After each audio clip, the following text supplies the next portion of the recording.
Hello students, मैं सुधा स्वागत करती हूँ आप सबका आपके अपने चैनल तैयारी ऑनलाइन में। आज हम डिस्कस करने जा रहे हैं वर्कशीट नंबर 11। वर्कशीट नंबर 11 विज्ञान का वर्कशीट है और ये वर्कशीट है क्लास 6 का।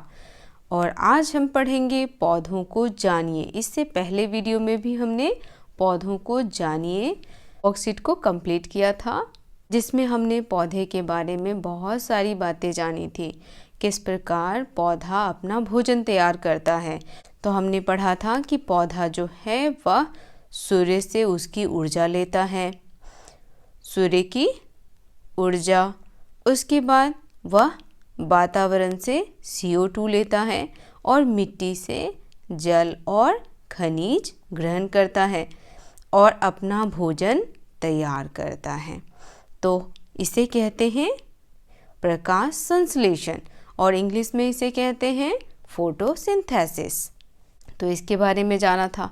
साथ ही हमने पौधे के एक एक भाग के बारे में भी पढ़ा था। तो चलिए आज हम और जानकारी हासिल करते हैं। इससे पहले आप यहाँ अपना नाम अवश्य लिखें और आप यहाँ अपने कक्षा अध्यापक का नाम लिखें। ये वर्कशीट है 6 नवंबर 2020 का। सबसे पहले हम पढ़ेंगे तना के बारे में। तना का क्या कार्य है, तो देखिए, तना पौधों का वह भाग होता है जो शरीर के ऊपर रहता है। प्रायः यह हरे रंग का होता है, ऊर्ध्वाधर ऊपर की ओर रहता है और इसमें शाखाएं, पत्तियां, फूल एवं कलियां होती हैं। तने में वह स्थान जहाँ से पत्तियाँ निकलती हैं उसे पर्व संधि कहते हैं। तो सबसे पहले हम तने के बारे में जान लेते हैं। तो देखिए, ये क्या है? यह है तना। ये जो आप देख रहे हैं यह क्या है? तना है। तने के सहारे यह पौधा क्या है? खड़ा है। तो तना जो है वह मदद करता है किस चीज़ में? पौधे की वृद्धि में। अब देखिए, इसमें आपको एक ही तना दिख रहा होगा। कई पौधे ऐसे होते हैं जिसमें बहुत सारे तने होते हैं। चलिए हम एक पौधा ड्रॉ करते हैं। अगर मान लीजिए यहाँ हमने एक गुलाब का फूल बनाया इस तरीके से। उसके बाद हमने, देखिए, ये तना है और इसी तने से बहुत सारा क्या निकलता है? तना, बहुत सारा, देखिए इस तरीके से। और इसको आप इंग्लिश में क्या कहते हैं? ब्रांचेज। इन्हीं ब्रांचेज में कई फूल आते हैं। आप लोगों ने देखा होगा आपके बगीचे में या गमले में जो पौधे लगे होते हैं उनमें इसी प्रकार के बहुत सारे तने होते हैं एक पौधे में, और उनमें बहुत सारा क्या होता है? फूल या पत्तियां होती हैं इस तरह से। बच्चों, ये हो गया हमारा तना। ये ग्रीन कलर का जो दिख रहा है आपको, ये क्या है? तना है। और तने के माध्यम से पौधा जो है वह क्या करता है? वृद्धि करता है, यानी ग्रोथ करता है। अब देखिए, ये तना जो है यह क्या होता है? यह मिट्टी से जुड़ा होता है और मिट्टी से जुड़े होने के कारण इसमें जल और खनिज सभी तने के माध्यम से पौधे के सभी भागों तक पहुंचता है। पत्तियों में भी पहुंचता है, फूलों में भी पहुंचता है और कलियों में भी पहुंचता है। चलिए अब आगे देखते हैं। तना कहाँ होता है? तो यह जमीन से ऊपर होता है। जमीन के नीचे, यहाँ देखिए, जमीन के नीचे जो भी होता है उसे हम जड़ कहते हैं। जड़ क्या करता है? जड़ का कार्य होता है यह जमीन के अंदर से जल और खनिज को प्राप्त करता है। अब देखिए, कहा गया है कि तने के स्थान से जो पत्तियां निकलती हैं, यहाँ देखिए, ये तने से जुड़ी हुई पत्तियां हैं, उसे हम क्या कहते हैं? पर्व संधि कहते हैं। चलिए पर्व संधि के बारे में और जान लें। और इन दोनों पर्व संधियों के बीच के भाग को पर्व कहते हैं। अब यहाँ देखिए बच्चों, तने के जिस स्थान से पत्तियां और फूल निकलते हैं उसे हम क्या कहते हैं? पर्व संधि। पर्व संधि को इंग्लिश में नोड्स कहते हैं। NODES, nodes. अब यहाँ देखिए बच्चों, पौधों में क्या होता है, जहाँ से पत्तियाँ निकलती हैं या फूल निकलते हैं उसे हम पर्वसंधि कहते हैं। चलिए इसको हम अच्छे से देखते हैं। तो यहाँ देखिए, यह क्या है, यह है आपका तना। ये देख रहे होंगे, यह भाग कहलाता है तना। और तने से क्या निकल रहा है, यहाँ देखिए पत्तियाँ निकल रही हैं। तो यहाँ पे एक गांठ सा बन जाता है, इसे कहते हैं पर्वसंधि, या आप इंग्लिश में इसे नोड्स कह सकते हैं। और जहाँ से फूल निकलता है उस जगह पे भी यह क्या कहलाता है, नोड्स कहलाता है, यानी पर्वसंधि कहलाता है। तो आपको यह ध्यान रखना होगा कि पर्वसंधि किसे कहते हैं। पर्वसंधि उसे कहते हैं तने के जिस भाग से फूल और पत्तियां निकलती हैं उस भाग को हम पर्वसंधि कहते हैं, यानी नोड्स कहते हैं। और इन दोनों पर्वसंधियों के बीच के भाग को पर्व कहते हैं। पर्व यानी नोड्स यानी गांठ। ओके, दिए गए चित्र में दिखाए गए पौधे को ध्यान से देखिए और उसके विभिन्न भागों को नोट करिए। अब यहाँ देखिए बच्चों, कहा जा रहा है कि जो यह चित्र दिया गया है इसको क्या करना है, आपको ध्यान से देखना है और बताना है कि इसमें क्या क्या दिया हुआ है। तो देखिए, सबसे पहले क्या है, ये फ्लावर, फूल।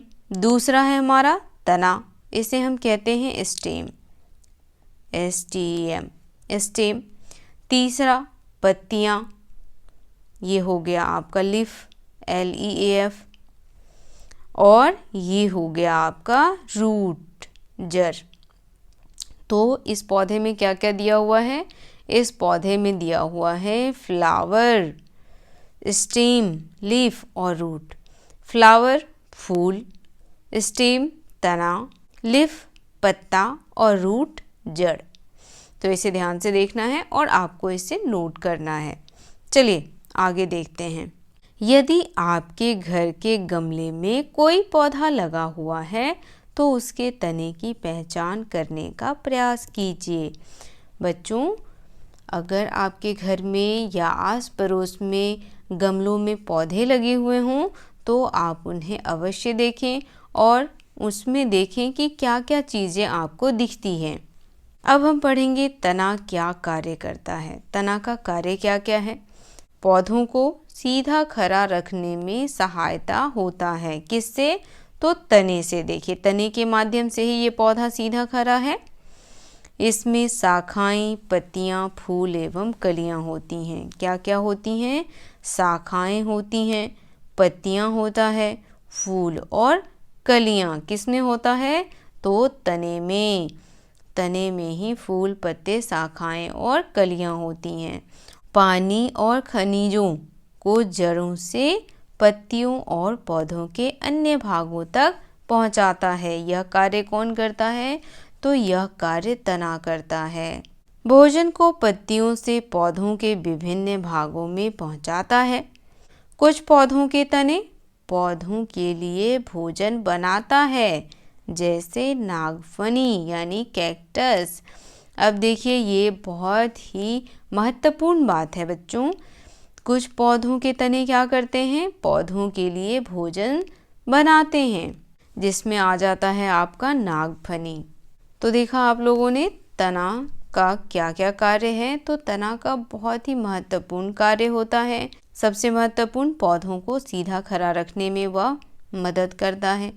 उसके बाद तने में ही शाखाएं आती हैं। देखिए, अगर आप देखेंगे अपने गमले में तो एक छोटा सा पौधा होगा जिसमें अनेकों शाखाएं होंगी। इधर से निकला हुआ, इधर से निकला हुआ, इधर से निकला हुआ, और उसमें अनेकों पत्तियां होंगे और साथ ही फूल और कलियां भी होंगी। तो ये सभी कहाँ से हो रहे हैं, ये सभी शाखाएं, ये सभी तने के सहायता से ग्रोथ कर रहे हैं। तो देखा बच्चों, किस प्रकार तना जो है वह पौधा को सीधा खड़ा रहने में मदद करता है और साथ ही इसमें अनेक शाखाएं, पत्तियां और फूल भी आती हैं। साथ ही जो जड़ से खनिज और जल प्राप्त होता है उसे वह हर पार्ट तक पहुंचाता है, पत्तियों तक पहुंचाता है, फूलों तक पहुंचाता है, कलियों तक पहुंचाता है और फलों तक पहुंचाता है। अब आगे देखते हैं। आगे यहाँ देखिए बच्चों, कुछ एक्टिविटी दी हुई है, इसे ध्यान से देखिए। आप भी अपने घर में इस तरह से एक्टिविटी कर सकते हैं। रीता ने सफ़ेद फूल वाला एक छोटा सा पौधा लिया। उसने उसके तने को आधार से काट दिया और एक गिलास में रख दिया जिसमें नीली स्याही वाला पानी भरा था। उसने उसे एक दिन के लिए छोड़ दिया।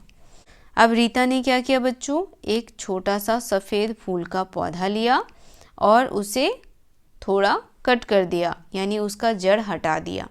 उसके बाद उसे नीले पानी के ग्लास में रख दिया और एक दिन के लिए उसमें छोड़ दिया। अगले दिन उसने क्या देखा, यहाँ देखिए ये फूल अभी क्या है, बिल्कुल सफ़ेद है। अगले दिन क्या हुआ वो देखिए। अगले दिन उसने पाया कि पौधे के सफ़ेद फूल की पंखुड़ियों पर नीले रंग के निशान आ गए थे। कैसा निशान आ गया था, तो नीले रंग का निशान। अब दोनों फूल को देखिए ध्यान से। जब उसने तोड़ा था और नीले पानी में डाला था तब तक फूल कैसा था, सफ़ेद रंग का था। लेकिन एक दिन छोड़ने के बाद जब उसने अगले दिन देखा तो कैसा दिखा, नीले कलर का। उसकी पंखुड़ियाँ कैसी हो गई थी, नीले रंग की। तो ऐसा क्यों हुआ, क्योंकि पौधा का जो तना है उसने नीले रंग के पानी को पौधे के सभी भाग तक पहुंचाया। इसी वजह से पौधा में जो फूल था उसका रंग कैसा हो गया, नीले रंग का हो गया। तो आप भी ये एक्टिविटी अपने घर पे कर सकते हैं, इसे अवश्य करें तो आपको बहुत सारी बातें देखने को मिलेंगी। तो बच्चों आप भी ये एक्टिविटी अपने घर पे कर सकते हैं। इस प्रकार की एक्टिविटी से आपको बहुत सारी चीज़ें सीखने को मिलेंगी। अब यहाँ देखिए, सोचिए और उत्तर दीजिए कि ऐसा क्यों हुआ। तो बच्चों ऐसा क्यों हुआ, ऐसा इसलिए हुआ क्योंकि पौधे का जो तना है वह क्या कार्य करता है, पौधे को ऊर्जा प्रदान करता है। तो यहाँ पे कैसे कर रहा है, तो ये जो पानी रखा हुआ है उस पानी को पौधे का तना उसके सभी भागों तक पहुँचा रहा है। तो ऐसा क्यों हुआ, तो यहाँ आप लिख सकते हैं ऐसा इसलिए हुआ क्योंकि तना नीले पानी को पौधे के सभी भागों तक पहुँचा रहा है, जिस वजह से फूल का रंग जो है वह सफ़ेद से हल्का हल्का नीला हो गया। तना जड़ों से पानी का संचालन करता है। पानी में घुलने वाले खनिज पानी के साथ तने में ऊपर चले जाते हैं। तने में संकरी नलिका होती है जिसके माध्यम से पानी और उसमें घुले लवण जड़ों से पत्तियों एवं अन्य भागों तक पहुँचते हैं। तो बच्चों आप इस प्रश्न का उत्तर यहाँ से भी लिख सकते हैं। देखिए ये हो गया इस प्रश्न का उत्तर। किसका, तो यहाँ जो आपको प्रश्न दिया गया है कि सोचिए और उत्तर दीजिए कि ऐसा क्यों हुआ, तो आप इसमें ये लिख सकते हैं, यही उसका उत्तर है कि तना जो है वह जड़ों से पानी का संचालन करता है। पानी में घुलने वाले खनिज पानी के साथ तने में ऊपर चले जाते हैं। तने में संकरी नलिकाएं होती हैं जिसके माध्यम से पानी और उसमें घुले लवण जड़ों में पत्तियों एवं अन्य भागों तक पहुंचते हैं। तो चलिए कुछ प्रश्न उत्तर दिया है, इसे देखते हैं। पहला प्रश्न है हमारा, आइए जाने कि हमने क्या सीखा। हमें बताना है कि हमने क्या सीखा है। पहला है पानी का संचालन, खाली जगह पे आपको भरना है, के माध्यम से होता है, जो कि पौधों के तने में मौजूद होता है। तो किसके माध्यम से होता है बच्चों, पानी का संचालन जड़ों के माध्यम से होता है। इस खाली जगह पे आपको लिखना है जड़ों। दूसरा है तना पौधों में पानी और का संचालन करता है जो पानी में घुला होता है। तो तना पौधों में पानी और किसका संचालन करता है, खनिज का। सफ़ेद फूलों की पंखुड़ियों पर रंग के धब्बे दिखने का कारण तने में मौजूद नलिकाओं द्वारा ग्लास में रंगीन पानी को प्रवाहित करना था। यह सही है या गलत? तो बच्चों यह सही है। तो इसका आंसर यहाँ पे हाँ और नहीं में दिया हुआ है। आपको हाँ की जगह पे टिक लगाना है। और चौथा प्रश्न देखिए, तने के कोई दो कार्य लिखिए। हमें क्या बताना है? तने का कोई दो कार्य। तो हम यहाँ से तने का दो कार्य लिख सकते हैं। देखिए बच्चों, यहाँ पे तने के बहुत सारे कार्य दिए हैं, इनमें से आप किसी दो कार्य को लिख सकते हैं। तो पहला हम लिख देंगे पौधों को सीधा खड़ा रहने में सहायता होता है। दूसरा, इसमें शाखाएं, पत्तियां, फूल एवं कलियां होती हैं। 2 पॉइंट आप लिख सकते हैं। तो बच्चों ये वर्कशीट यहीं समाप्त होता है। मिलते हैं अगले वर्कशीट में। वर्कशीट आपको कैसा लगा आप हमें कमेंट करके अवश्य बताइए। अगर आप हमारे चैनल पर नए हैं तो चैनल को सब्सक्राइब कीजिए, वीडियो को लाइक कीजिए और अपने दोस्तों के साथ शेयर करना बिल्कुल ना भूलें। तो मिलते हैं अगले वर्कशीट में। आप सभी का धन्यवाद।